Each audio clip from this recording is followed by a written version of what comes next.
Hello, जय हिंद। तो हम लोग का जो पीवाईक्यू सीरीज जो चल रहा था, आज का क्लास कंटिन्यू रख रहे हैं और पिछले क्लास को अगर आप लोग नहीं देखे हैं, जा करके उसको देख लीजिएगा।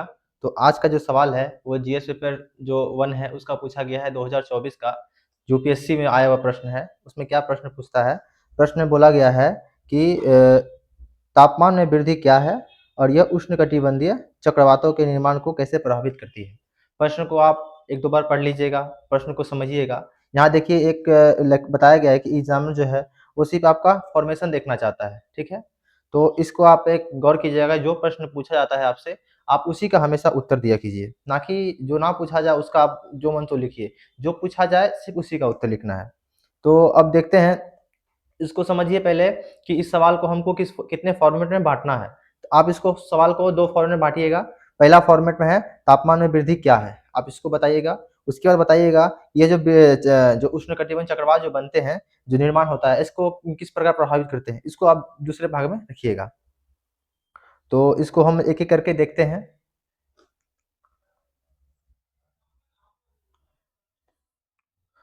तो देखिए यहाँ पे बताया गया है कि तापमान में वृद्धि क्या है। अब इसको समझिए, इसको सरल भाषा में समझिए कि पृथ्वी और समुद्र के औसत तापमान का लगातार बढ़ना, मतलब और ये क्यों बढ़ता है? ये बढ़ता है, यह मुख्य रूप से ग्रीन हाउस गैस के कारण होता है। जब ग्रीन हाउस गैस जो होता है वो जब बढ़ता है तब तापमान भी वृद्धि हो जाती है। जैसे यहाँ पर की पॉइंट जो है वहां पर बताया गया है कि औसत तापमान लिखना जरूरी है। यहाँ पर जो औसत तापमान है उसको मेंशन जरूर कीजिएगा।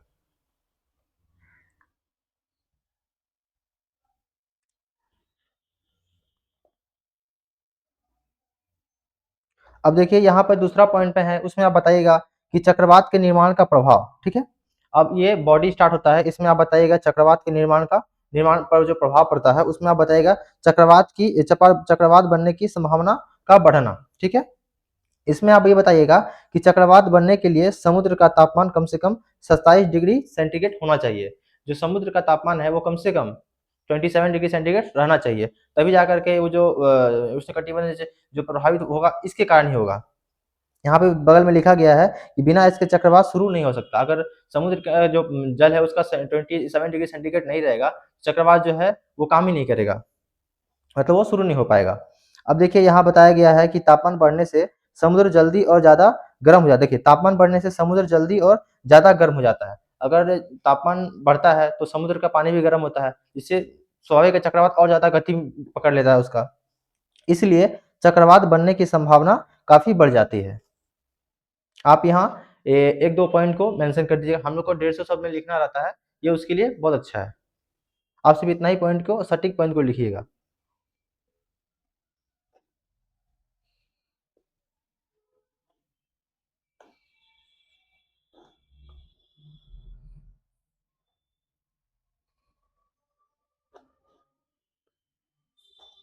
अब देखिए, अब इसमें दूसरा मेंशन कर दीजिएगा कि कम दबाव का जल्दी बनना चक्रवात की असली शुरुआत। गर्म पानी से हवा तेजी से ऊपर उठता है, हवा ऊपर जाने से सतह पर लो प्रेशर बनता है, यह चक्रवात बनने की शुरुआत करता है। जैसे यहाँ बताया गया, हमेशा हवा ऊपर उठना और लो प्रेशर का सीधा संबंध दिखाया गया। ये जो आप डायग्राम जो है इसको अभी आप दिखा दीजिएगा, ठीक है। अब इसका तीसरा जो तीसरा में आप पॉइंट में ये बता दीजिएगा कि जो ऊर्जा है, ठीक है, जो ऊर्जा है और नमी, तो इसमें बताइएगा कि अधिक ऊर्जा मिलती है। ज्यादा गर्म समुद्र इक्वल टू ज्यादा ऊर्जा। चक्रवात आसानी से बनता है और जल्दी विकसित होता है। अब इसका जो तीसरा का जो सब जो है चौथा, उसमें बताइएगा कि अधिक नमी उपलब्ध होती है, गर्म हवा जल्दी नमी अपने अंदर रख सकती है, यह चक्रवात के बनने और बढ़ने में मदद करती है, ठीक है। अब इसको आप एक बगल में एक शॉर्ट नोट करके लिख दीजिएगा, जिसमें यहाँ बताया गया है गर्म गर्म समुद्र इक्वल टू ज्यादा ऊर्जा एंड ज्यादा नमी।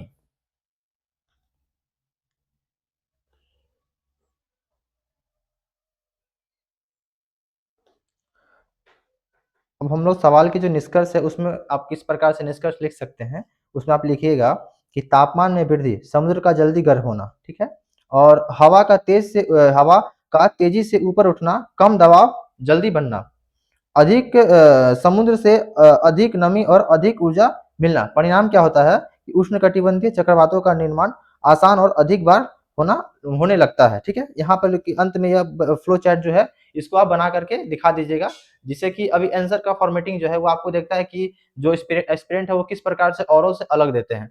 तो ये कुछ एक नोट्स था, शॉर्ट नोट्स टाइप में है, आप इसको एक बार 2 बार पढ़िएगा, फिर आप खुद से लिखने का प्रैक्टिस कीजिएगा।